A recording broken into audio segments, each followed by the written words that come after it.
It's Mon Mothma's HoloNet, and we're just posting on it. Welcome back to Mothma Net News and our 50-day countdown to Andor Season 2. Today's guest, would you like to introduce yourself and our topic for today?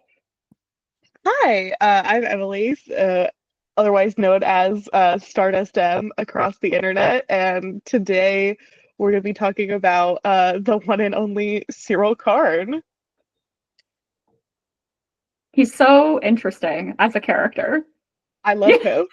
He's I I think one of the reasons that I felt so drawn to him personally was because he just became your little guy, you He's know? just my fucked up little guy. To quote Tony Gilroy, I have a deep affection for Syril Karn. He's so silly goofy, but he enchanted me so immediately. Yeah. And he's also like really handsome, so that does help. And it's Yeah, it's very like understated as opposed to Cassian, where his handsomeness is very in your face. yes, yeah. And I feel like also there's like obviously like the styling of him makes him Mm-hmm. more, whereas like if you just see like if you saw Kyle Soller at the Andor season 1 premiere with his beard and his like free little curls and his like little chain that he wore, like it's it does very much feel like a different man. And that just makes it even better, I think. Because it's like, yeah, it's great when you can see the character in the actor, but actor. Oh, that was a weird in the actor. Doesn't even feel like a real word now. But it's even better when you're like, wow, that is a totally different person. Like Yeah. insanely different, you Yeah, I know? feel like both Denise and Kyle do that where like you hear Denise talk and like look at them interacting and you're like, well, that's like not, I don't know who that is.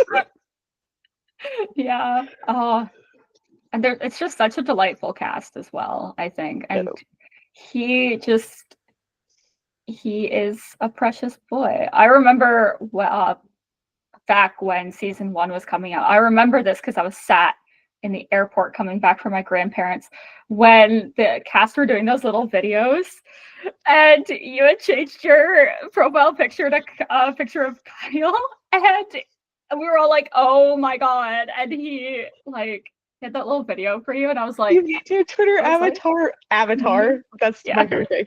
Avatar. Me. me. Um, and I still have it. And it has been basically since that point. I think I changed it to Gorn for a few weeks there Mm-hmm. when he first dropped because my other love. Mm-hmm. But since Andor season 1, I have kept either a picture of Kyle or Cyril as my profile picture. As you should. As you should. Like, Yeah. I feel like for some people, men, like loving Cyril that much would kind of be a red flag, but it's not a red flag when it's a woman. It's the same way I feel about characters like Anakin. If a guy's like, Yes. oh yeah, my absolute favorite Star Wars character is Anakin, I'm like, okay. But if like a woman or a female presenting person is like, my favorite Star Wars character is Anakin, I'm like, based, you Yeah. know, just because he is an interesting guy. Yeah. You have to like it's because you have to look at him in certain elements of his character and Yeah. and also like when you look at the certain elements, I think you understand him on a deeper Mm-hmm. level. I think Cyril is a really easy character to do a surface level reading of, Yeah. which I think a lot of fans tend to do. Yeah. But I think there's a lot happening with him that Yeah. when you go deeper into him, and I also think Cyril makes people uncomfortable because I think so much of what he is showing is very uncomfortable truths about ourselves that we don't want to admit. Mm-hmm. I think his deep insecurities and this extreme need for external validation is a thing that not a lot of us want to admit is something that we also have and has Yeah. let us obviously it's Star Wars is exaggerated. We're not joining a fascist government, but like we've all done things maybe we don't necessarily aren't proud of in an effort Yeah. to gain approval from people. Yeah. Yeah, and like also he's also very intense about it. And there are things I appreciate about him because it's like if you just look at him, if you ignore the fact that he is hunting down Cassian specifically, a character that we know as a hero that we love. If you're looking at this as he is hunting down someone who committed a double murder of his colleagues, and he's doing this in the pursuit of justice. Like that is a good thing. Like, Yeah. And so it's not, he's like, you don't even think he's a bad person, No, like I think what like, and I think Tony kind of pointed this out. He has such a like strong sense of like wanting to follow the rules. Mm-hmm. And like I think a lot of his is like he just doesn't have the framing, the understanding, the exposure to know that the rules that the Empire is setting up are not fair. Yeah. That he has this strong sense of justice, it is just misplaced. Mm-hmm. Yeah. In a way that not all Empire characters have. Because there are Empire characters who revel in, I think, specifically the oppression that the Empire does, but I don't find that to be the case with Syril. Yeah. Yeah, and I think also doing like as you said, a lot of people will do that surface level reading of him and then come to these conclusions and kind of not sit with the character and allow their feelings to become complicated. And that is one of my favorite ways to describe my feelings about a character is it's complicated because it makes them feel even more human and complex. And every single one of the characters in Andor, I'm at that point where I'm just like, yeah, my feelings on them are really complex. Even my absolute favorite Star Wars character, Mon Mothma, I'm like, yeah, my feelings for her are also complex because I'm like, she is not a perfect person. She's not pretending to be a perfect person. And I like that. Like she is very much like, yeah, I am flawed. Like these are the things that I have to do, And so, I'm really hoping that come season 2, a lot more people are able to read into the complexities and the three-dimensional, absolutely human ways that these characters are. And it's not just the writing, it's a mix of the writing and the acting skill that this cast has. Because, wow. Yeah, because you can have good writing, but, if an actor is not acting the words right, it doesn't come off. And I think especially with a character like Syril, and I've said this, I think that you can tell that Kyle did a good job because people have such visceral and polarizing opinions on him. Yeah. And I think that's how you can tell that he is a well done character, both in the writing and the acting. Yeah. This was I think it was the first thing I ever saw Kyle Soller in, and just he blew me away. Like this show just wow. Yeah. And every single time I'm like, wow, the way that this character is written and this character is portrayed is just phenomenal because there's no other way to describe it.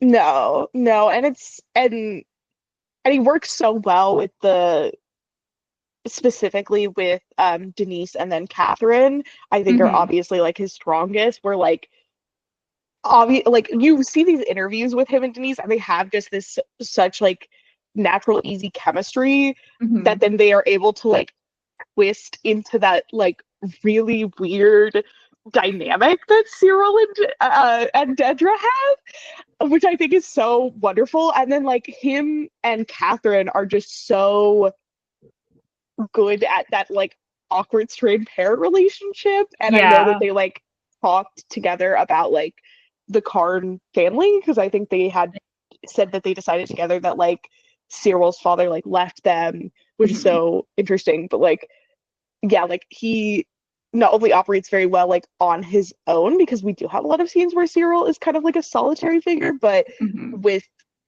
the other people that he's acting with. Yeah, like I just like it is, especially the scenes where Cyril's with Edie, his mom. Like it's so uncomfortable, but the comedic timing pops off. Yeah, like, and I think the thing is like, good. Those scenes are so good. They're so funny, but I think like and I think it's such a good use because like they're funny, but then I think sometimes people get distracted by the fact that it's not just that they're supposed to be for humor. Like those aren't filler scenes to be like, here's your likeness. It's supposed to be like, hey, so like you're understanding like why Cyril is like this, right? Like Yeah. you look at this mother that he has and this dynamic that he's had his entire life, or at least Mm-hmm. most of it, and it's like, oh yeah, that's why he's like that. Like obviously that doesn't Yeah. excuse his behavior, but like, you Mm-hmm. know, explains it. And I think, and I also love that aspect of it so much because I think when you, I one of the things I love about Andor is the specific focus it has on motherhood, Mm-hmm. and I love that we have Marva and Cassian against Cyril and Edie, where Mm-hmm. it's two mothers who are disappointed in their children. Yeah. But Marva always approached Cassian with love and unconditional love. Yeah. You can mess up all you want, you can run away, but I will still love you. Mm-hmm. Edie is not that way. Edie's affection is conditional, her love is conditional, Mm-hmm. and in a way it will actually never really be gained because she will always find a problem with Cyril. Yeah. Because when he had a job and he was off on his own, she had issues with him. He's back in her house doing this job, she has issues with him. Yeah.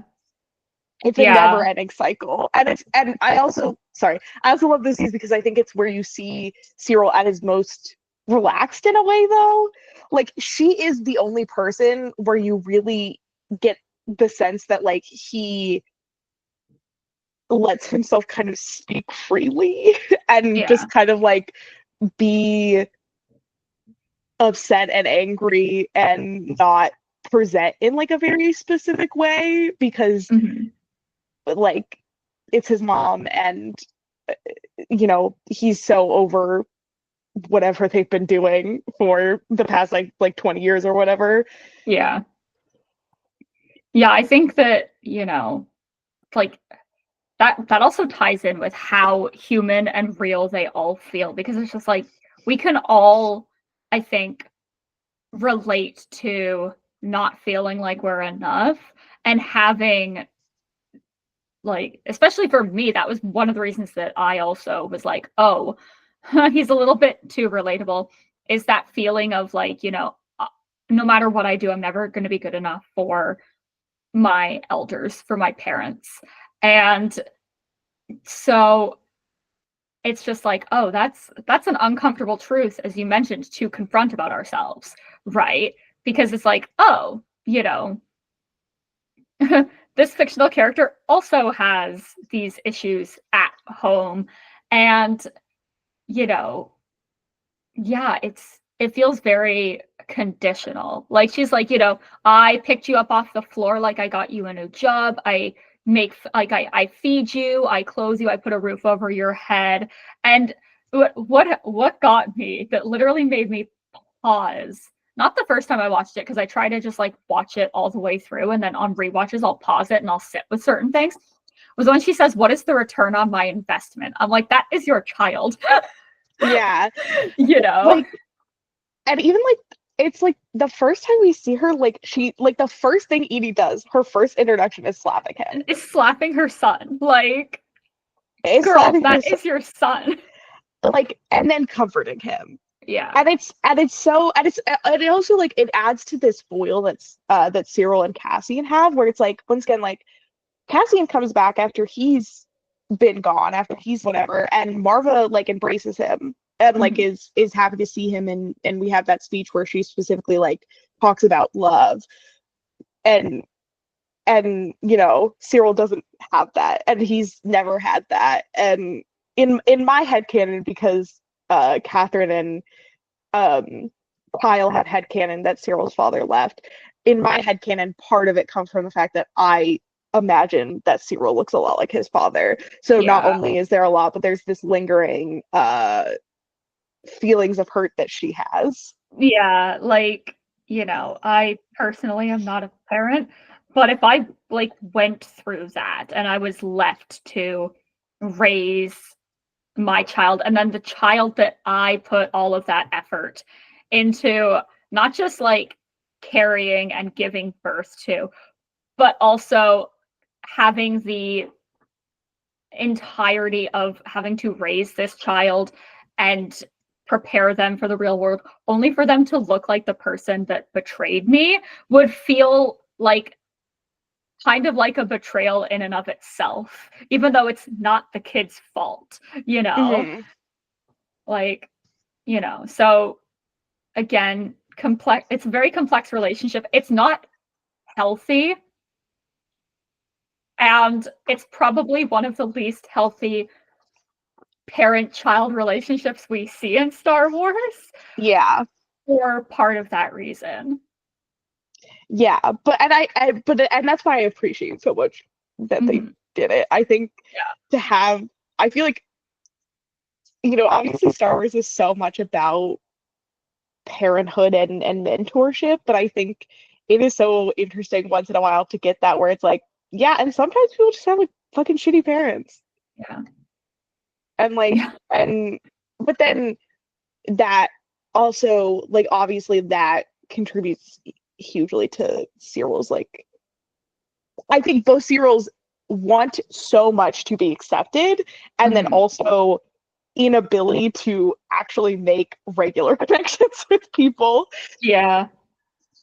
Like, I think that just combined with his sort of like obsessive personality is it's just a very bad combination. It's to like be a normal, like socially adjusted person. Yeah, I feel as though like going into the whole like, the headcanon that Catherine and Kyle have about how Cyril's dad left, I think it also would have definitely like impacted him growing up, because kids are kids and kids can be very cruel to children that aren't like them, right? And that's not excusing it, but it is, something that children just kind of do, because kids can be very mean. And also, adding into the fact that he is very intense. Even little Syril, I picture as being like very intense. Like, how could he not be when he grew up with a father or like with a mother like Edie? Yeah, because I would bet even like I'm sure Edie got worse, but Edie has always been, I imagine, like that. Yeah. Like, I feel like he was that kid who would remind the teacher that you were supposed to have a test that day, and I feel like all of that leads to, the way that he doesn't seem to be very socialized. Yeah. And also, like, I mean, oh, sorry. Yeah, sorry. Like, as opposed to somebody like Cassian, who is quite good with people, quite good at talking his way out of things, and was probably like fairly popular in his youth, So adding to the foil there. I mean, and what's so interesting about that specifically, though, is Cassian can make friends very easily. He is a very like social person, and obviously that then adds to him being a spy. But he chooses not to. He very intentionally, in the first season, we see keep people at a distance. Yeah. Lying, whatever has happened between him and Bix, him and Brazo even have a sort of strained, weird relationship. Yeah. And so it's so interesting that they both have that, where they are both like very socially isolated, but it is for very different reasons that they're doing that. Yeah. And like in Cassian's case, I feel like part of it is that he has to keep all of these secrets. We see it time and again, right? But there are still also people who can't help but be drawn to him and want to share with him. Like, we see it with Nemec, who is immediately like, oh, I think that you're really interesting. We see it with Melchi in the prison. Even Kino, I think, though begrudgingly, he's like, there's something about this guy. Or yeah, even going into Rogue One, like Jin, like was kind of have this like immediate draw to him. And Syril doesn't have that, and we see that like very constantly, and it's so interesting to see. Whereas like on Ferrix, where everyone's like, "Oh, it's Cassian Andor, like whatever, you that fucking guy, like he owes you money, but like can't help but like fucking What's up? And then like Syril, who's like, oh my god, his core is like, oh my god, can this guy shut the fuck up? He's so annoying. Yeah, I think like the only person who genuinely likes Syril the way that he is Sergeant Mosk. Yeah. And yeah. he's another interesting character, and I do hope we get to see more of him in season 2, because we just kind of left him sitting on a stoop in Ferrix drinking, which first guy to say shit in Star Wars. it's like, this is hilarious. Right. And he's like, Mosk is doing this while Syril's like in some kind of like weird closet thing with Dedra. And Dedra also is, I think, a very awkward person, but she tries to hide it. Yes. You know? And I think we do see like when I remember during the first press tour, they talked about how like their characters were kind of twin flames in that way. Yeah. And like you definitely see that, I think, with their introductions, where it's like immediately when from Cyril's first 2 episodes, then Dedra's, like you see they're in a way they're kind of going through the same thing, where it's like they're at work, they feel a little bit uncomfortable in their position, their boss doesn't really like them, they keep pissing off their coworkers, but of course with Dedra, she ends up being able to like prove her worth and end up like actually being successful, whereas like Syril, they're like, hey, you gotta go. You're done. You're done. But and like it's and then it's obviously like Dedra has the kind of added layer of like the sexism, but but it's just, it is very, but you are right, like she is a very awkward person. Because I think it really stands out when she doesn't even like, the line is, I should say thank you, and it's like, okay, but you didn't though. Right. And once again, like you only really see her kind of comfortable with her little Tarkin mini assistant. Here, I love him. And I feel like in a way he looks like he's working for Krennic in season 2, maybe. I don't know. Maybe. Talk about awkward. Way here is the Sergeant Mosk to Dedra's Syril, and because they're just like, I'm gonna go down this rabbit hole, and Mosk and here are just like, yeah, we're with you on that. Cool. Sure, we're right beside you. Don't worry about it. And of course, both Dedra and Syril have this like weird beef with Blevin, which is valid. Yeah, fair and true. Blevin is like Dedra's like work nemesis, and then Blevin's the guy that made Syril go back to Coruscant. Like, fair and true. I didn't even think about that they both have beef with Blevin. Yeah. I need a bitch fest between Dedra and Syril where they're just bitching about Blevin. Blevin's gonna be so fucking pissed to learn that like Dedra got Syril a promotion in season 2. He's gonna be, I fired him. What are you doing? He's like, no, you can't do that. She's gonna be like, he saved my life. I don't know. Kind of helped out. Also, I think something that isn't really addressed much about Syril is that he does what he can to, because he's a guy who's very uncomfortable with a lot of things. He does everything he possibly can to feel comfortable in the clothes that he is in. Every outfit this man owns, he has tailored. I think like, I had it tailored. It's tailored. It's tailored. Like, he's a very precise person. And he can, and I think also, but that I think comes from like what we're talking about, his deep insecurity. Like he is so deeply insecure, and it comes out in this way of like he wants to make sure he looks his best. That like he is precision, always on, always perfect, in a way that like, but then like obviously too, like I think it's really interesting because like he does seem to be more fashionable than like kind of the general Imperial vibe. Like he's in different uniforms, I know, but like he doesn't seem to like.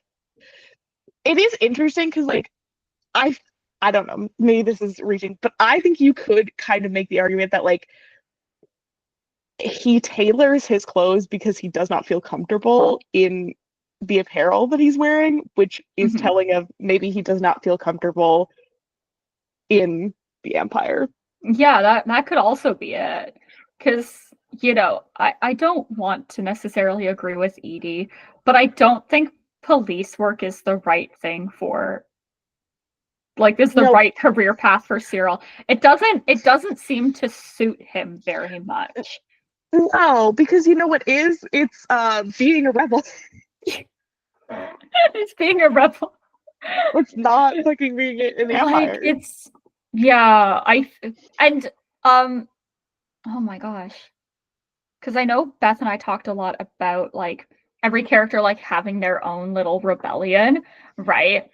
And so Dedra's, like, breaking the rules at work to, like, skirt around and essentially do things that are anti-rebel, but she's still rebelling and doing it.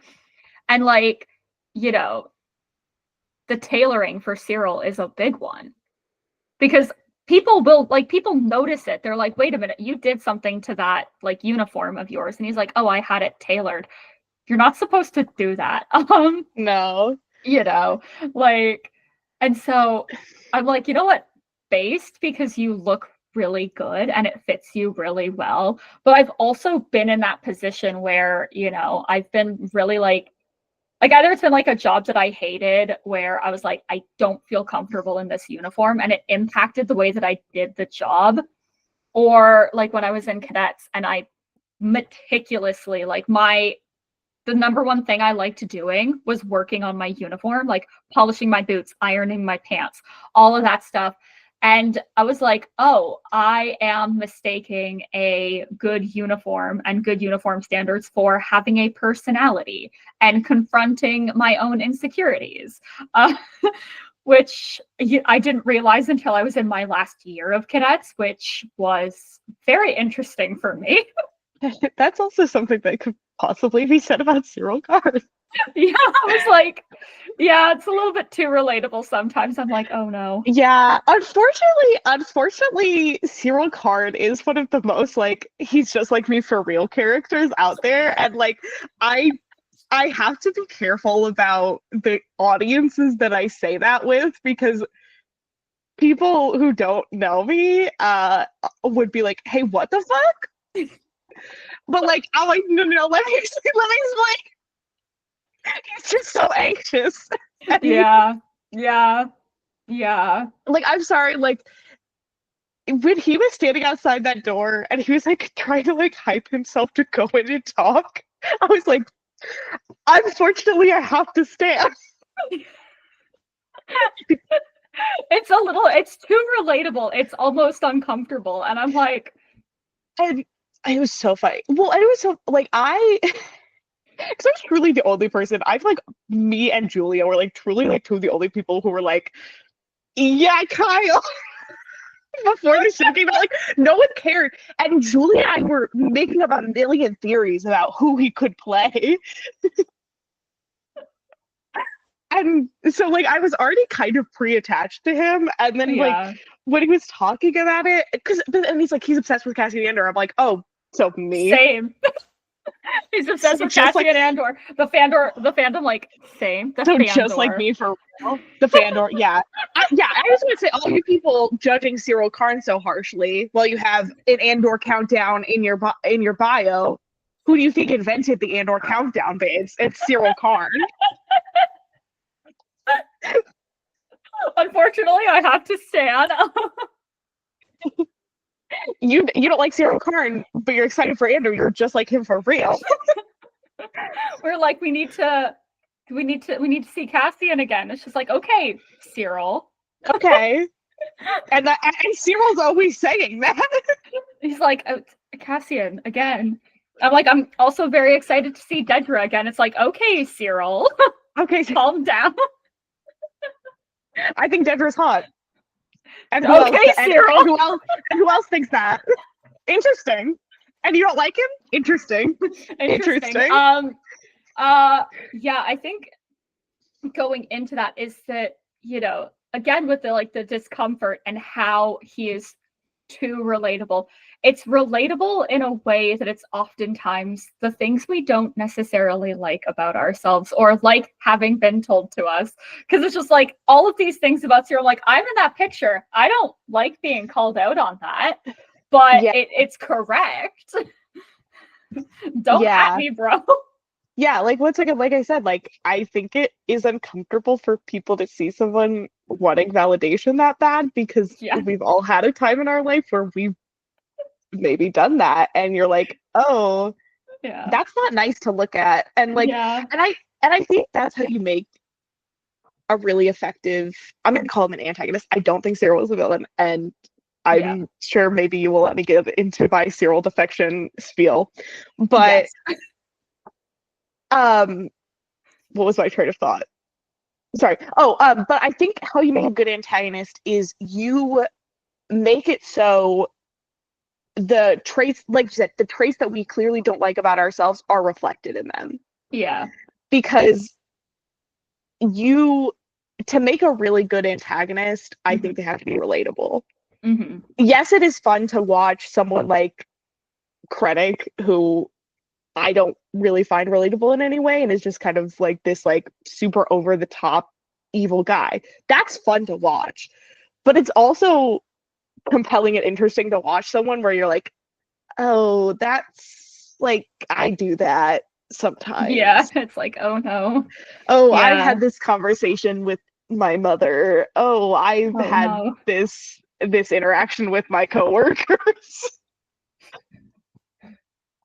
Yeah, I love that complexity because that's what just makes those good characters and that writing so good. And sometimes like I'll see a character like Syril and I think, because I'm not sure if Tony himself created Syril, but I'm like, what did the person who created this character go through to make this little weirdo? And that's affectionate. Yeah, and I think Tony would agree. Yeah, that Syril is a little weirdo affectionately. Yeah, like I think that's kind of what Tony wanted. Yeah, we all need a little weirdo. Every other like Star Wars thing has that little guy or that little weirdo, and Syril. There's no place for a character like Neil or Nubs in Andor, because the cuteness would throw us off and it would be uncomfortable on a different level, because it'd be like this little Pooba does not deserve to be, in experiencing this situation. The horror. We don't need to see Nubs in an Imperial labor prison. No, we really don't. And so it has to be a little weirdo, because it can't just be a little blue guy. And Syril is blue in his own way because he feels very sad to me a lot of the time. Because he's just the saddest. He's never been. If Syril Karn has never been happy a day in his life, I know that. That scene where he and I overuse that scene in all my edits, but that scene where he's just like looking at his window and crying, I'm like, oh god, felt that. We've all been there. Like he's like fully clothed, just sitting on his bed crying, and I'm like, yeah, we've been there. Yeah, that's a feeling that I don't wish on other people, but yeah. We've all been there. It's too close to home. And in a way, the fandom is just a weird little guy. So collectively. Oh yes. I also kind of think like when Syril and Cassian meet again, I kind of want it to be like the Wanda Thanos thing, where it's just like, you took everything from me. It's like, I don't even know who you are. Or Syril will be like, like, oh my gosh, I've been searching for you for so long, and blah blah blah. And Cassian's could be like, who are you? No, I think I've talked about it, but also like if you're me and you're believing that the breadcrumbs that Tony Gilroy has been Tony Gilroy, I have received your secret messages. Is this your Syril defection spiel? Would you like me to get into this? Yes. Okay. Yes. So I and I want this on record. Okay, I want two things on record. One, if Syril Karn doesn't defect, I will be fine. I have said that Syril Karn can have just as compelling of a story arc if he does not defect, because I think that it is interesting to embrace this idea that like people can have potential and then like squander it, and or like this kind of thing that people talk about where it's like you just kind of fall down the path of like being a cog in the machine. But I also want to note that when I saw, I think it's episode 3, Syril Karn gave that speech on the ship going into Ferrix, and I sat there and I thought, that speech would be really compelling if a rebel leader gave it. Yeah. And that is when the wheels in my head started to turn, where I'm like, I think that he's going to defect. And then he got fired, and I was like, and I still think that. And I think there are hints, and I think part of it comes from the fact that Tony and Kyle from the beginning have always talked about how Syril is very uncertain and he's undecided, which is not a tone that they've taken with Dedra. When Denise and Tony talk about Dedra, they're like, oh, she's bad, she's evil, she's gonna stay evil, she tortured Vix. But with Tony and Kyle, they're always like, oh, like, Syril, like, he's kind of, and Tony recently gave an interview where he said, what it is like, you're seeing what happens when you're first embraced by like fascists, like what do you turn into? But like, what if you were embraced by something else? That to me, once again, that quote, the fact that he gave that, I'm like, that feels really weird, because why are you saying that? So and which I think character is that about? Like, he was talking about Syril. Oh, that was that was in a response to Syril. I think I forgot this one. Yeah, it was right after the romance question in the interview. Oh, okay. If you remember. That's why I'm like, I was hyper fixated. Yeah, but like when we look at all what he is, which is he's deeply insecure, he's a person who cares very deeply about the rules and justice, and he is seeking validation.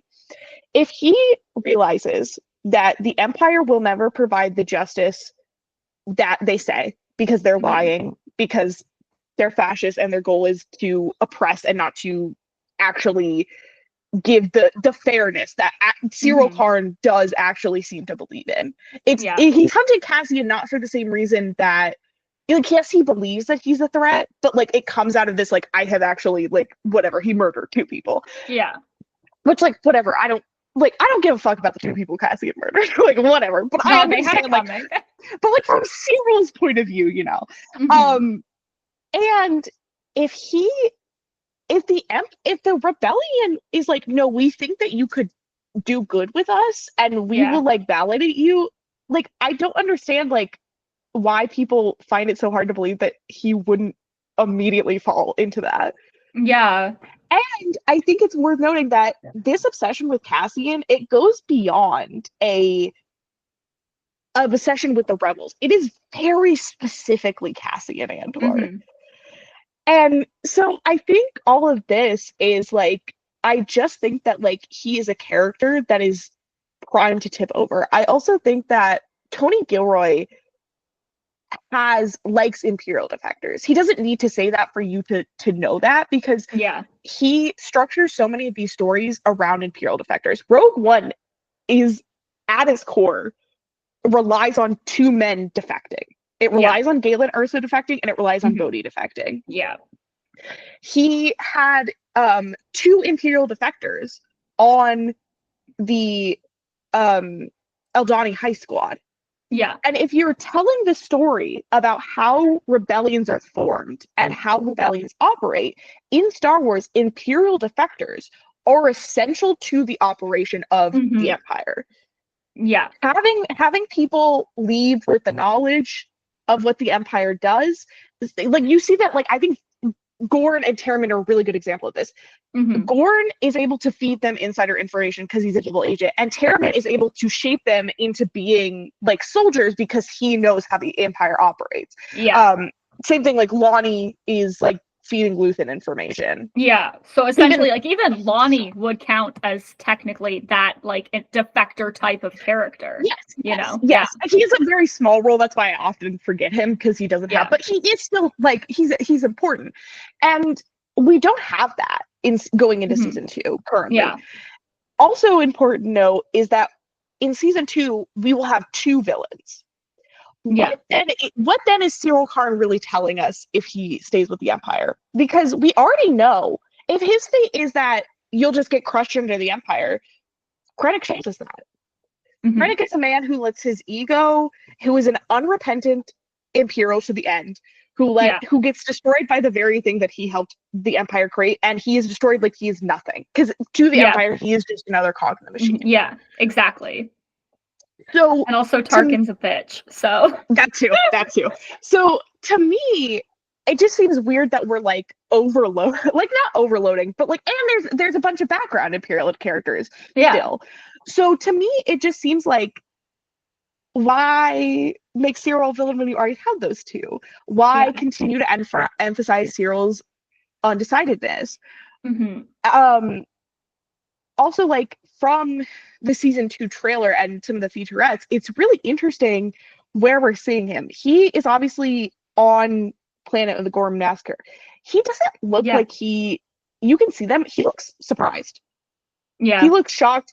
And so I think one of 2 possibilities is either he's going to witness that and that's going to fundamentally change him, and he's going to see that the Empire doesn't actually believe in justice and fairness like he believes, or he is already going to be undercover there and he is going to have to leave because his cover is essentially going to get blown. Yeah.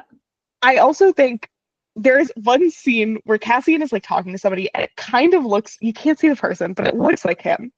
The only reason why Cassian Andor would interact with Syril Karn, the only reason why Syril Karn would interact with Cassian Andor and not immediately arresting him would be if he was undercover and he knew that he could, and he knew other rebels were there, and he knew that he could not rat out Cassian for being a rebel because he was also a rebel. Yeah. And I'm so sorry. No, I'm enjoying this because I've seen your videos with like the season 1 stuff, but now we're getting into the season 2 stuff, and I'm even more invested. And obviously, like, Andor is a spy show, and we're seeing Cassian in the season 2 stuff. We see a lot of him undercover. If we're talking about a spy show, doesn't it make a lot of sense to have a character that we might already know be spying, be undercover? I also think I get it. Here's the thing. People are like, oh, but he's just a bootlicker. One, I think, yes. Okay, yes. But one, I think that ignores his characterization, which we've talked about, which is his need for validation. A lot of his, that comes from that.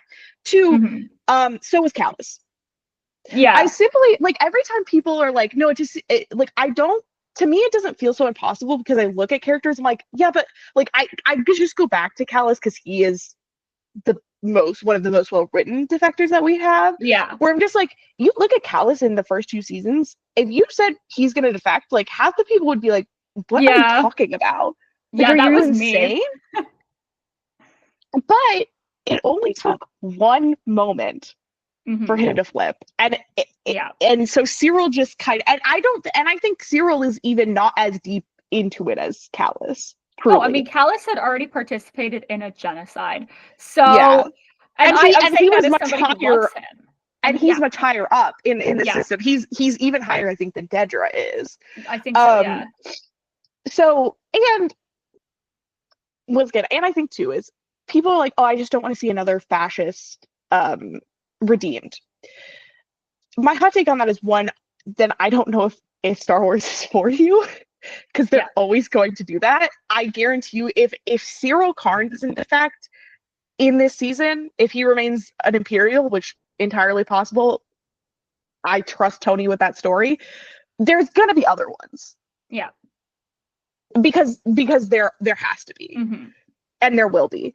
And Star Wars is never going to stop doing that because, one, those characters are generally pretty popular, and 2, if the core of your story is hope, then that includes the hope that people can get better. It includes the hope that people can change and they can grow and they can make amends and they can be better and try to make the world a better place. Yeah. And I think that Syril Karn could be a very interesting character to really underscore that theme. And I think that and once again, it just feels like there's so many like weird little hints. Like even in the Q&A yesterday, was that yesterday? Yeah, Tony got that question at the end about like Dedra and Syril and their morality, and he avoided saying very outright that he thought that Syril was like morally bad. Yeah. And I think it's very interesting when you hear like Kyle and Tony talk about how these will like I said before, like skirt these kind of questions about Syril. Yeah. And you're like, why would you be doing that why would you be doing that if at least you do not want people to at least kind of believe that it is possible that Syril like I just don't think the writing of his character is supposed to give us the security that he's definitely going to go one way or the other. Yeah. Like I said, and I feel like people are like maybe getting this impression of me. I have this theory, I'm attached to it, I really like it, but if Syril doesn't defect, that's fine. And I also will still like his character because I still think it's compelling and interesting, and I also still think that like villains are interesting.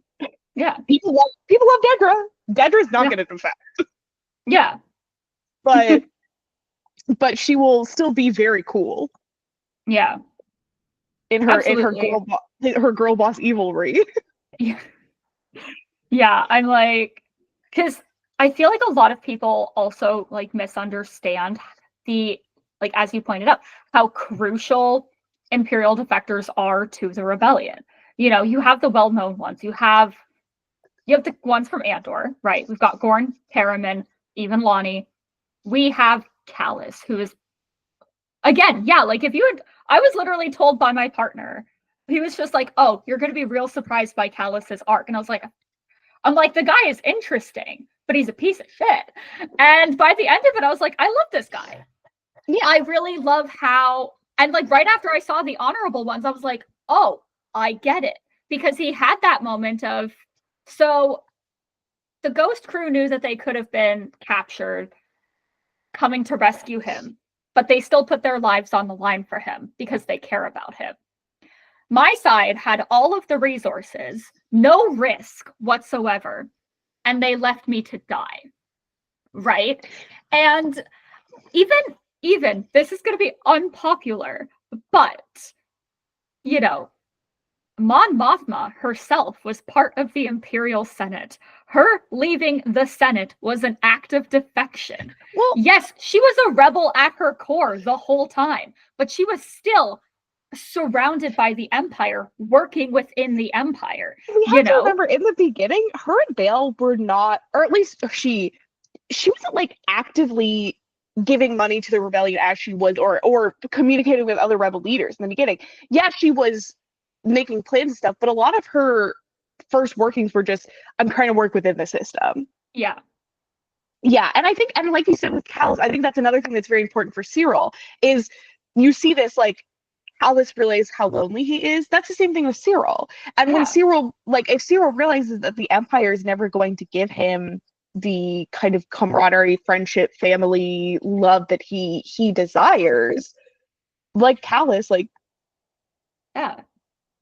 so that's kind of my whole thing on that. I also think there's like little things, like he is wearing lighter colors in this season. He is seeming to wear less hair gel, which is two indications that we've gotten in the past of characters like defecting. Like I just think it could be interesting, and I think there are other, like, I think it's a theory I think that's starting to gain a little bit more traction. But yeah, I have believed this for now, like, since 2022, right? Yeah. 2021? Yeah, 2022, yeah. Yeah, and like, you know, we already know that the Gorman Massacre, we know it's going to be 5 episodes long, and I have fears attached to that it's going to be like the last episode of one arc, the entirety of the next arc, and then the last of it in the following arc, right? Mm-hmm. That is my biggest fear, because I'm like, I have to deal with this for 3 weeks rather than 2 weeks, rather than 1. We already know the impact it has on Mon Mothma. It Mm-hmm. ultimately leads her to be like, no, this isn't going to work. I can't do this anymore, right? And she leaves the Senate. And I do think that would be the perfect opportunity for somebody like Syril as well, right? Because, even if he's still teetering on that edge, if he's there, if he's watching this happen, and he's wondering, like, what do I do now? Watching an Imperial senator, even one from, like, especially one from a privileged core world, be able to be like, no, I'm going to be brave. I'm going to do this. I think that could really help him as well. Yeah. Right? Yeah. Coming from a core world himself. And like, yeah, sure. I will fully acknowledge, seeing a politician from the Outer Rim doing that would also be impactful. But, it's part of the whole, like, oh, you haven't really personally suffered under them, but you are still so deeply unhappy that you are giving this up to go and essentially live in a little temple thing on a jungle planet where Like you a have human one ass. outfit where you're gonna sweat all the time, and it's gonna be loud and noisy and smelly, and you're gonna have to deal with a lot of bullshit going down, and you're gonna constantly be in danger. That is the difference, right? When you have somebody with all of these privileges willing to give that up to go and do something like that, right? Yeah. And that's one of the reasons why the Empire is so scared of Mon Mothma, because they know the power and impact that she can have, right? Mm-hmm. And yeah, I love an Imperial defector story. I want Syril to defect, but again, I agree with you. Like, I still think that his story can be really interesting and fascinating if he doesn't. Yeah. And I also think that if he stays with the Empire, he's dying, because I think that will be the story, Yeah. that, like, it is going to be. I don't disagree with people when they're like, oh, he's like a cog. I don't disagree. I just don't think that he's there fully at this point. Like, I also think people project a little bit sometimes onto Cyril. Yeah. Things that are not necessarily actually in the text. Yeah. And tend to ignore what the scenes are actually telling us about him, in favor of a version of his character that they think they know. Yeah. Yeah. And I think part of that goes with, those things about ourselves that we don't want to confront. And so when you put that onto a character that exhibits some of those things, it's like, oh, well, I don't have to deal with me being like this because they're like this and I'm not like them, which isn't the healthiest way to do things. None of us are all of us are human beings, and we are all inherently imperfect, but that self-awareness does go a long way into realizing, because I'm like, I don't think that characters that you like can determine your morality, because I find characters like Krennic, like Tarkin, to be really interesting to me, because I'm like, how are like the middle management syndrome of Krennic, and I'm like, that is sometimes me in the workplace. Yeah. And I don't like that about myself, but I'm like, I can kind of understand it. Yeah. Right. I feel like what you said, like, I feel like women and femme presenting people get judged so much more harshly for finding these characters interesting or thinking even they're attractive. Like, I think we see it constantly with Thrawn. This idea, and it's like, but I think we also saw it with Syril very directly, where there was people being like, in the first 30 episodes of Andor, like, there's no way that you guys find him attractive, like, that's crazy, like, he's a cop. And then the very next week, some of those same people were talking about how hot they thought Dedra was.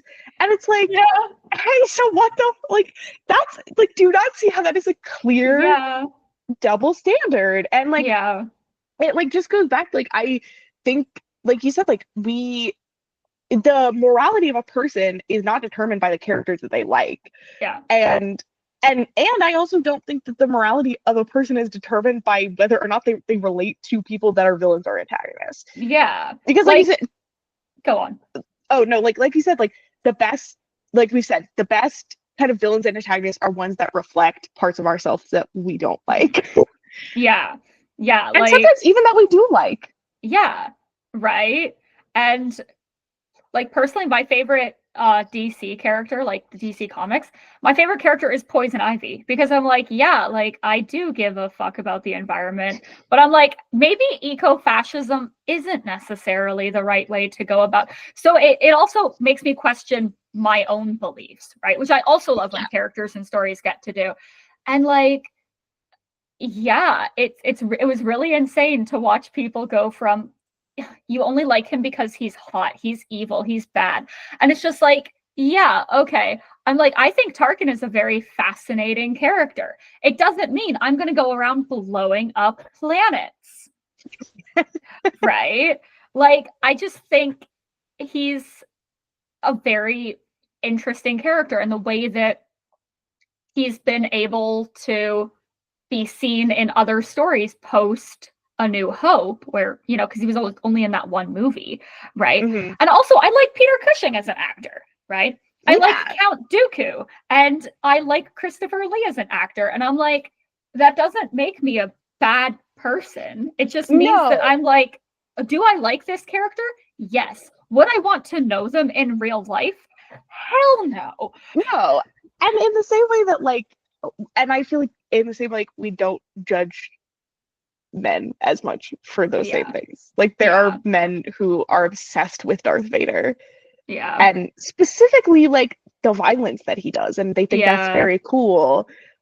But, like, is that, like, why is that more acceptable than and me then liking Syril Karn? And they also like to show their red flags by making like so many jokes about Anakin killing children, and I'm like, yeah. And then sometimes you like click on their Instagram profile pictures to block them, and you see that they have children, and I'm like, who let, like, I'm not trying to be like weird and eugenicist here, but you are holding your child in your, like, on your Instagram page, and you are making jokes about the slaughter of children in Instagram comments. Like, how do you reconcile that? And to me, that's worse than finding somebody like Thrawn hot and sexy. You know? Because I'm like, it just doesn't make sense to me, the way that it always seems like it's women in fandom who get the blame for everything. It's just it's insane. Like, yeah, do I think Tay Kolma is hot? Yes, and I like him for other reasons. Yeah, that also, it is like, I have always said this, but I'm like, you know, I can be two things at once. I can both appreciate the depth and complexity of Cassian Andor's character. Yeah. And also want to see him shirtless. That is so real. That is so real. Yeah. Yeah. Like, two things can be true at once. Yeah. Yeah. Yeah, I feel like, you know, the other group that gets it is people who like non-white characters. Like, Saw Gerrera fans are always getting shit on in this fandom. I just I can't. I actually cannot get into Saw Gerrera right now, because that is a whole other rant. Like, I can't get into it. Try to believe the discourse around him once again will be so rancid in season 2, and it'll be like, and then people will turn around and be like, and Luthen is the greatest character to be ever on screen. Yeah.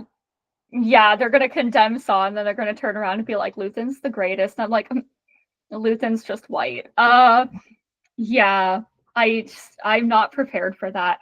I'm also not prepared every single time I see people share that Saw Gerrera quote that he says to Mon Mothma in the name of the rebellion, because I'm like, oh no, honey, you're missing the most important thing that he says to her. Where he says, that's it, that's the leader that the rebellion needs. It's not the, when you lose, you lost playing by the rules. That's the leader the rebellion needs, when she literally snaps at him. Yeah, like I just like, yeah. We can't not get into Saw Gerrera. We can't get into to rebel leader discourse. That'll send us down an entirely. That's gonna have to be a different day, different video. Just read Mask of Fear by Alexander Freed. Read The Mask of Fear by Alexander Freed. Read Rebel Rising by Beth Revis. Read the Rogue One novelization by Alexander Freed. Like, trust and read just the solo novelization epilogue. You just like don't, and then like don't listen to Bad Batch fans. Sorry, Bad Batch fans, but I'm like, oh yeah, no, because my partner did our Saw Gerrera episode that I haven't posted yet. And he was just like, no, he was right in the Bad Batch. Like, I'm like, yeah, I love tech, and yet Saw's mission was more important at the end of the day. Like, why does Saw give a fuck about the clone that killed his entire group? Like, yeah, I'm so, whatever. And I say that as somebody who loves tech and loves Crosshair. I'm like, why should Saw give a fuck? But another good defector story in there, Crosshair. Mm-hmm. Yep. Another shout out to Alexander Freed, Erica Quell in Alphabet Squadron. Oh yeah. Alexander Freed is the GOAT. He is one of the GOATs of Star Wars writing. Yeah, truly. Like, all hail to that man. I do not think he's coming to Celebration, and I think he did that so that he wouldn't have to deal with me. Which makes me sound really bad, but I did scare Claudia Gray in London with my copy of Leia, Princess of Alderaan, and my page of questions. I want to meet Beth Revis so bad because we're mutuals. She follows me on Twitter. I don't know if she's still on Twitter. Oh, she follows me on TikTok too. Margaret's on TikTok. Sometimes she'll like a friends only post, and I'm like, oh, it's Beth. You can see these, but I want so badly to be able to meet her to show her my copy of Rebel Rising, which I have like just full of sticky notes and Post-its and writing and things. And I should go back to that too, because I remember wrote down, I was like, as I was reading it, because it was before the first season of Andor came out when I was rereading it.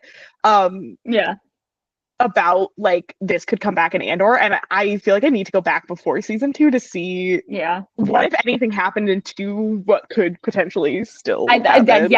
I'd do another reread before season 2 and then after season 2. That's my plan to play a Princess of Alderaan, because I'm like, I have a lot of thoughts. That dinner party scene, oh my god. That scene became infinitely funnier. It was already really good, but it becomes funnier when you know that Mon is also married. Like that, it adds a level. It's shit. Like, it adds a level, but then you're like, oh, it actually kind of makes it more believable, because you're like, well, yes, Mon Mothma would be cheating on her shitty husband with her coworker. Yeah. Read The Mask of Fear, and when Charles was on and we were talking about the ISB, that was a fun time, because we were like, think of all the times that Mon Mothma has plausibly faked an affair and it has definitely got back to the ISB. It is a non-zero amount. And we were making jokes about Major Partagas writing RPF fanfiction for Mon Mothma and all of her affairs. Like, I feel like Claudia Gray like started this as a joke, and then now it's not even a joke anymore. It's not a joke. She's like, how am I going to get the Empire off my back? I'm having an affair. It's like, well, yeah, we spy on you and your husband, and that marriage is, ugh. I I don't know. For some reason too, I feel like that would be like the one stupid thing that they would reference. Like they wouldn't reference anything from Rebels, but they would be like, and remember how in that one young adult book that came out before The Last Jedi, there was a joke about Mon Mothma and Bail having an affair, or putting that in the fucking show. We're putting it in. Tay, you're up. Yeah, it's because I'm like, you see the seeds of that in season 1 with her and Tay and their body language and how she initiates physical contact with him and never does with Perrin. That's a whole thing. The only time Perrin ever initiates physical contact with her is when Tay is explicitly watching. You know, there's history there and I need to know. And I feel like the wedding is where it's going to happen, where all of that is going to come to a head. Mon Mothma, cheat on your husband. Cheat on your husband. On your husband. Like in real life, cheating, bad. If you're a Star Wars character and you're Mon Mothma, cheating on your husband is okay. Look, here's my thing. When it comes to cheating in fiction, I have no morals. Sure. I'll actively root for my favorite characters to cheat on their partners. I don't give a fuck. I'm like, these people are fake. They're not my real life friend getting cheated on. And they're exactly like no real people's feelings are being hurt. Give a fuck about Perrin. Nobody gives a fuck about Perrin. Perrin's probably cheating on her with Sly Moore. Literally. The only way you can think she's fun. The idea that Perrin has not also been having affairs is laughable. Like, let's be so for real. Let's be so for real, yeah. It's the only way that somebody could think Sly Moore is fun. It's the only way that makes sense. But that would be also horrifying. Like, if Perrin's having an affair with Sly Moore, I need to know what horrible thing sent him down that path. Because just picturing that in my head is horrifying. Boredom. I'm like, this is insane. Yeah. Yeah. I don't think I have anything else about Syril that we want to talk about? I think we actually covered most of it. Yeah, just I love my weird little dude. I'm sorry, no one will. No amount of people commenting, no amount of weird jokes or jokes people make on Twitter will make me hate him. I'm sorry. No. He's just my fucked up little guy. He needs space and time to become informed about what is going on. And sometimes, go on. Sometimes fucked up little guys you don't choose fucked up little guys, sometimes they choose you. Yeah. And cosmically, I feel like Syril Karn does choose me. All I'm saying is Kyle Soller and I do share a birthday. So real. So real. So yeah. Kind of like written in the stars. So I like kind of have to like Syril Karn. Yeah. Yeah. But time and space and opportunity is what Syril needs. And I believe that he will get that. Yeah. I mean, Mon will have just, essentially, for all intents and purposes, lost her daughter. And Syril needs a mom that is loving. So they've got an opportunity to become mother and son in a weird way. Where she's like, don't call me mom. I cannot get into Mon Mothma being a mentor figure to rebellion children who have lost their parents, because then we have to go down the Leia Organa path, and like I just really like, and we have to go into the Princes of the Scoundrel, and I just like can't do that. Yeah. You're right. You're right. So, what are you most looking forward to in Andor season 2? Oh, there's so much. Mm-hmm. It's a cliche. I just am so excited to see more Cassian. I'm so excited to see Cassian full rebel before he is kind of in that weird place that he is in Rogue One. like I'm just so excited to see him like adjust to being like truly in the rebellion, and Yeah. and seeing those seeds that we planted in season 1 come to fruition. I'm excited that it seems like he's going undercover so often because I love that. Like I'm so excited to see how his relationships grow and then devolve, because obviously like where we see, and Diego has said, like K2 and Melshi and like are kind of like his only friends in Rogue One. Yeah. And it's but like we see him and Bix in the trailer, and Valsinta kiss. Yeah. That's my other top. Valsinta Yeah. kiss. I'm excited to get them back. We haven't seen a lot of them in the trailer, but I miss them. I love them. With Cinta, I said this to Leah yesterday. I was like, I really want her to meet Mon. Mon's gonna like see the two of them together and be like, so Perrin, this is why Vel can't find a husband. She doesn't want to. Lesbians exist. Do you know my theory, which I'm convinced is happening? I think what's gonna happen is Cassian is gonna go to the wedding undercover as Vel's fiance, and the whole thing is, so it's gonna be like, that's how like him and Mon are gonna meet. It's gonna be this undercover thing, and I think that's part of like, and I think Mon Mom's gonna be a little pissed about it. She's gonna be like, you like sent this guy in on like a mission on like this wedding day, and also I think it's gonna add to Cinta and Vel, like it's gonna be the reverse jealousy that we saw from Aldani, and I think Vel's gonna be like, and Cinta's gonna be like, I don't know if I like this, and Vel's gonna throw in her face, well, I thought you said the cause comes first. Oh! So I think it's gonna be like a whole thing where I think like it is like specifically gonna be engineered to like cause drama in their relationship, and also be like the way that like and I think that would also be very funny, because I think Cassian undercover interacting with Perrin, insane to think about. Cassian introducing himself to Perrin as Vel's fiance. Yeah. Perrin's gonna be like, you mean Vel got this man who's this handsome and charming? And Mon's like, and I'm stuck with you. Yeah.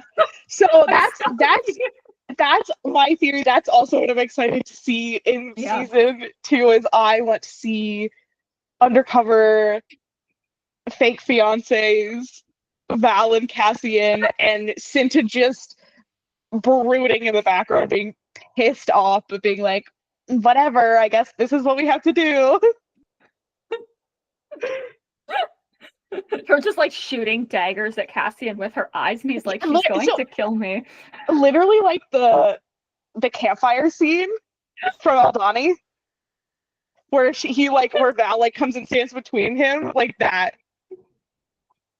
Like a whole week of a wedding. Oh god.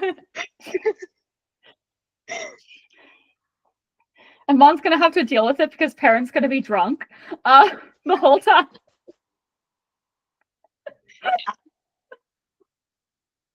Oh god. It's gonna be insane. I need that to happen. Because we haven't had a lot of like, I know people like hate romance tropes, but the fake dating trope.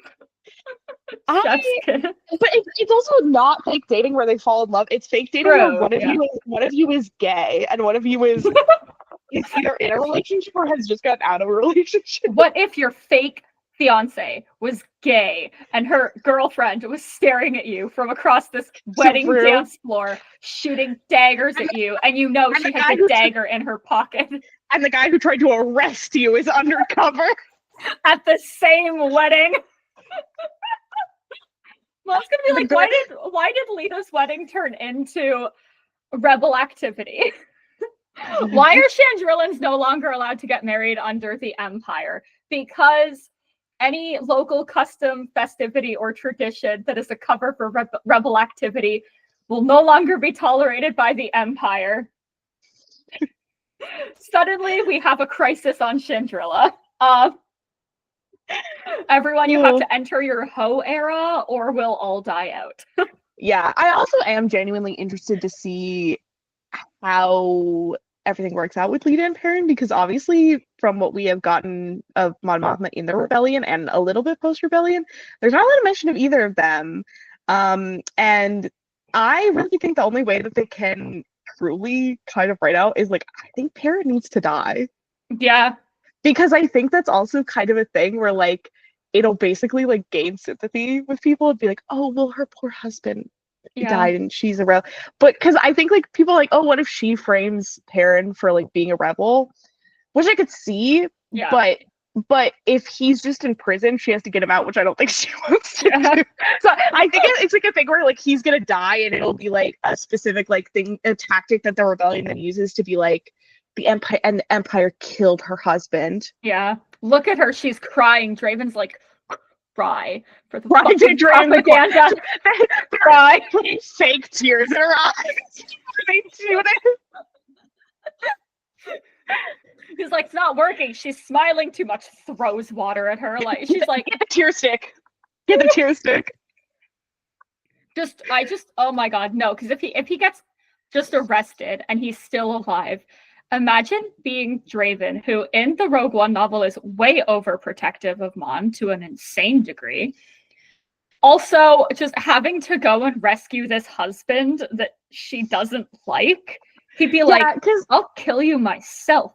Yeah, because like even if you don't rescue him then, like the rebellion is won and you're chancellor, like you have to pardon him. Yeah, you have to do something. You have to make this not look bad. You have to the optics, Mon. For the optics, what will people think?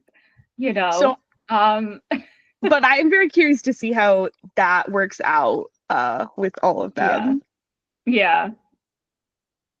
It's gonna be fucking hilarious. I'm just excited for everything. The way that nobody going into this show was like, oh yeah, I mean, except for maybe me, because I'm like, whatever they give me with Mon Mothma, I'll take it and I'll eat it up and I will love it.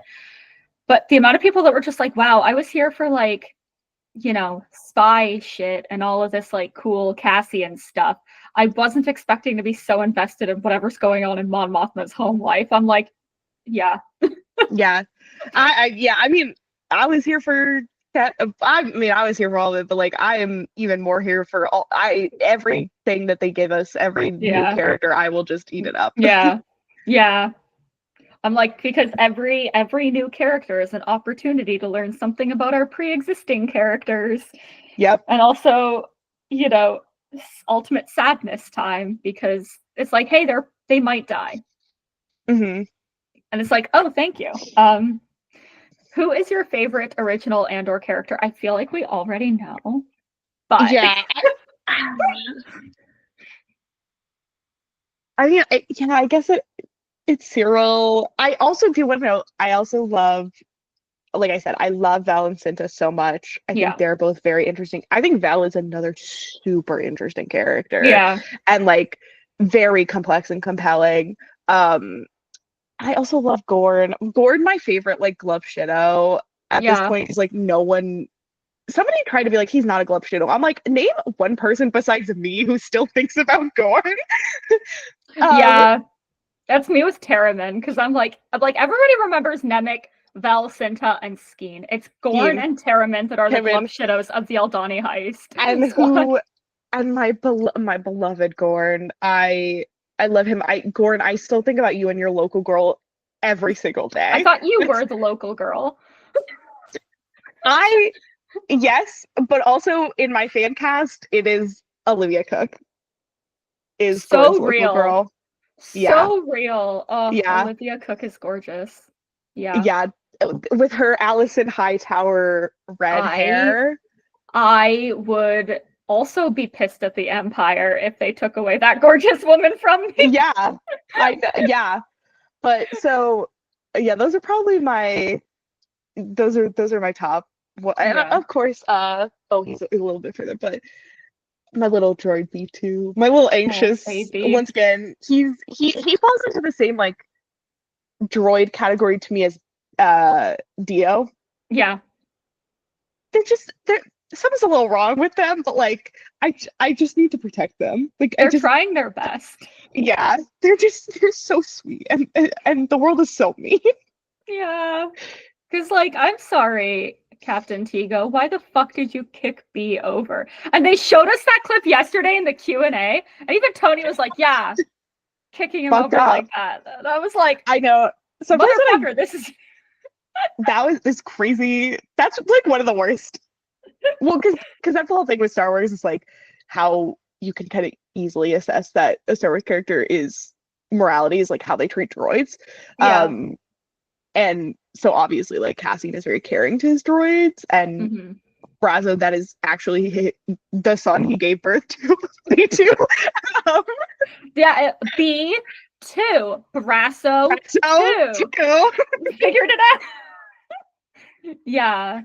Yeah, like that is a really big point as well as like, you know, how they treat non-sentient life form, and also, you know, for human characters, about how they treat like non-human sentient life form. And so, you know, if we needed just that last confirmation that Captain Tigo bad, kicking B2 over was the last Rip off straw. Rip off Callus bad. I mean, beefing with Chopper, normal. Chopper wants you to beef with him. You are humoring him by beefing with him. Mm-hmm. But B has never done anything wrong in his entire little life. Yeah, like when people are like, if you like have like, yeah, if characters in canon have beef with like K2 and like Chopper, you're like, I get it. Hey man, I get it. But and C3PO too. Yeah, a little bit of beef with C3PO is okay. Like fact, Han's beef with 3PO is okay. I encourage actually more people to have beef with C3PO. I think C3PO should be bullied more collectively. I would drop kick him if I had the chance. Peace and love, sorry. And this is not about you, Anthony Daniels, who just said that your favorite Star Wars piece of music was Ray's theme. Shout out. Real. Correct opinion. Correct opinion. Yeah, 3PO is interesting in that regard. The thing is, he doesn't need anyone else respecting him because Mon and Leia respect him. And that is all he fucking needs to be annoying about it. He's like, oh, so you're respected by everyone in the galaxy. Whatever. Chancellor Mon Mothma knows my name. I work with Princess Leia Organa. Her father respected me.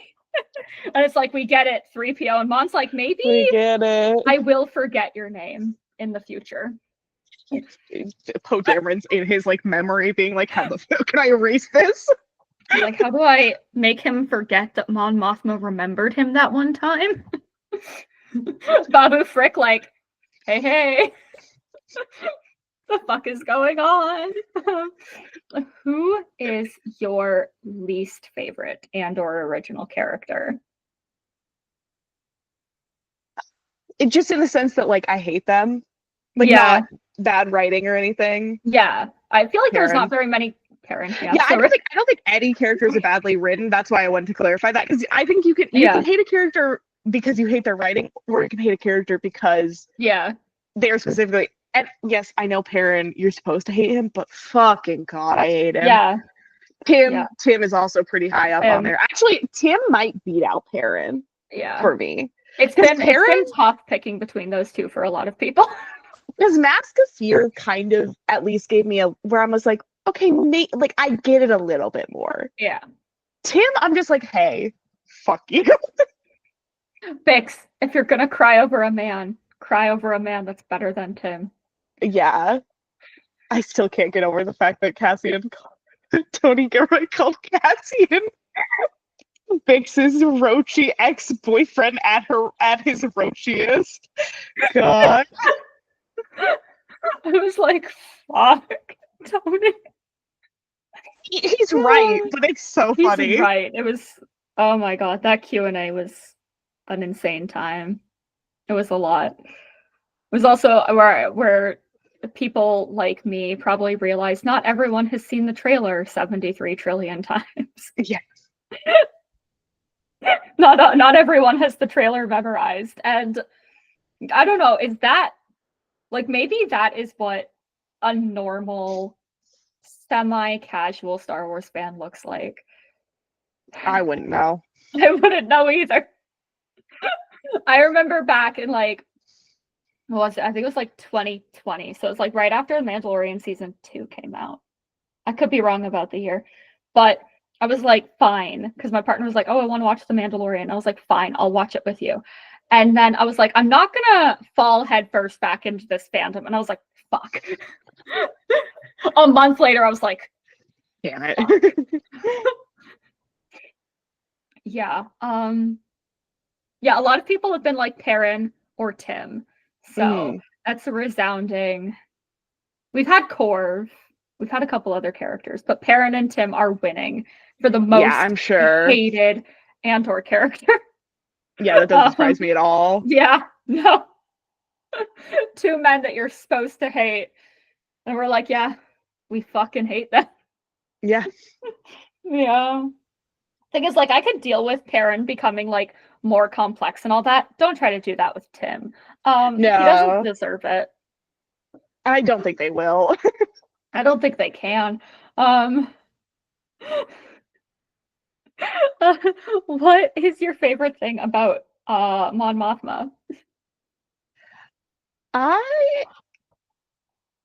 think her intelligence. I think obviously, like you said, she doesn't always make the right decision, but I think she thinks everything out so much, and she is very smart. But I also appreciate that she's willing to learn. I think we see that a lot. Like Mask of Fear kind of introduced it. Like I haven't finished the whole thing, but like we do get the sense of like you see her adjust the way that she operates within the Empire as this Imperial Center, and as she decides to like become a rebel. And I think that also speaks to her intelligence. So I think that is maybe, and just like like the way her mind like works and is moving the pieces and balancing all that stuff. She plans out her conversations in advance, and some people will still say that she's neurotypical.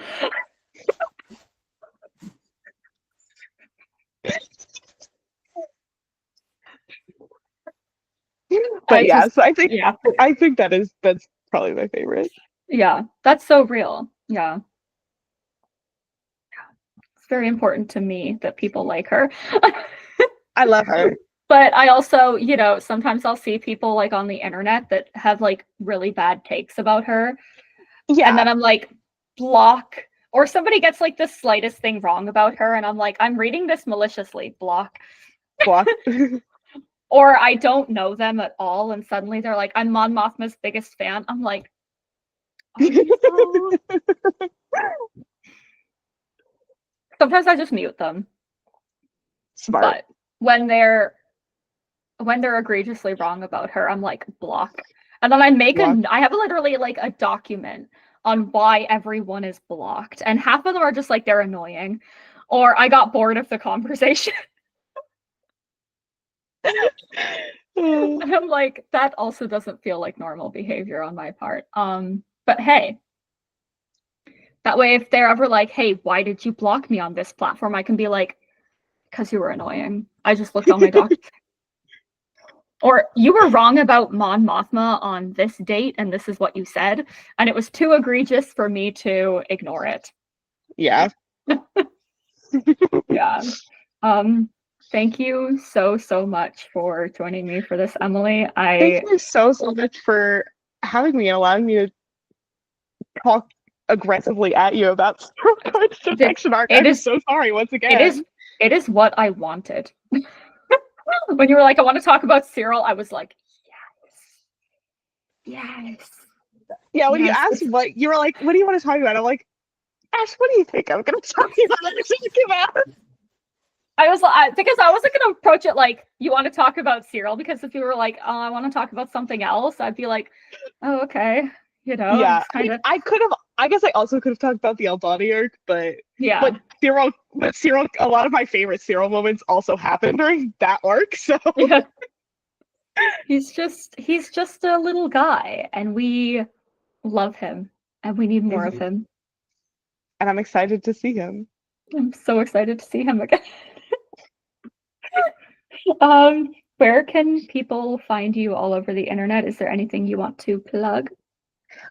You can find me at _StardustM on Twitter and Instagram. I'm still on Twitter. I'm sorry, I can't give it up. I think I am at Stardust M on Blue Sky, though I don't use it very much, but maybe I'll get into it. I'm Stardust M on TikTok, and then you can also find, we have not made an episode in a while, but Kessel Run Relay, a Star Wars podcast, which I host with my friends Liv and Hay. I think we will probably be back for Andor, so yeah, you'll get to see that. Yeah. And then I also have another podcast that is not Star Wars related, but it's called Three Can Keep a Secret with my friend Claire, where we are rewatching Pretty Little Liars and breaking down episodes every week. So you can also listen there if you're a Pretty Little Liars fan. We love it. Yeah, you can find me at Mothma Updates and Bejeweled Mothma on most social media, like Blue Sky, Instagram, TikTok. Lately, I've just been melting down over Genevieve O'Reilly answering my question in the Q&A. As you should. I was like, the way that I was like, there were 3 winners of that Q&A. Kit, because Tony was wearing her shirt. Savi, because Duncan answered her question, and me, because Genevieve answered my question. I was like, the 3 of us won. It was Oofy Central at the Q&A yesterday. Yeah. It's like, how do you win a Q&A? Exactly like that. People don't think it's a game, but it is a game, and I will win it every time that I in any way appear on a video on the Star Wars YouTube channel where somehow I'm in the same video as Genevieve O'Reilly. Yeah, and I like the win. We talked about earlier, but recently Star Wars did comment under because somebody commented on my TikTok that I made about Syril. Why do you kind of look like him? Which I think is a compliment. And I posted it, and Star Wars said, so basically you're saying that you're twins. So real. I mean, you do share a birthday. So yeah, you literally are twins. What I think of like 2 people that have cosplayed. Wait, have you cosplayed Mothma, right? Yeah, I have the cosplay from the Rebellion one-shot that I'm convinced are her little jammies, because they look like little jammies and little slippers that she's wearing. I was like, I remember that you shared the pictures, but I could not remember what outfit it was. Yeah, I'm wearing that the day of the Andor panel at Celebration. Yeah. And what will you be wearing for your Mon Mothma panel? I am wearing, it's like I got these boots that kind of remind me of the boots she was wearing the first time that we saw her in Andor and Aldani. And then I've got this like button down, like cream colored dress that I'm going to wear. Ooh. Yeah. A little bit of like a modern Mothma. Yeah, it's for the Mothma vibes. And then for Sunday, I don't know yet. A modern. So real. We love a Mothmaism around here. Yeah, and the panel is Friday from 4 to 5 on the fan stage. It's called Mon Mothma, Senator, Rebel Chancellor, who is Mon Mothma. It's all about Mon Mothma. Other people will probably get mentioned, but hey, that's mostly how they, like, what their relationship is like with her. I'm defining people by their relationships with Mon Mothma. The way that people will define women by their relationships with men. This is my revenge.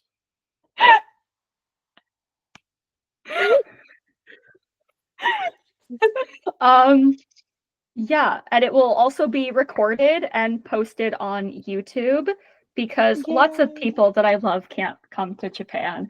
And I want them to be able to see it. Good for me, who will not be in Japan to see it. Yeah, it is very long and convoluted, and it needs to be trimmed excessively. Because I'm gonna try to not like talk at 1,000,000 miles a minute. So the script does need to be trimmed, but it's gonna be great. We're gonna talk. It's gonna be a canon-based panel because I haven't finished / gotten very far into the Legends portion of the project. But yeah, if you want to come and listen to me yap about Mon Mothma for an hour, which you definitely celebration. We should. It's going to be awesome, and I have things to give to people who show up. So who knows? Go to the panel, get a little treat. Exactly. You will be rewarded for listening to me yap.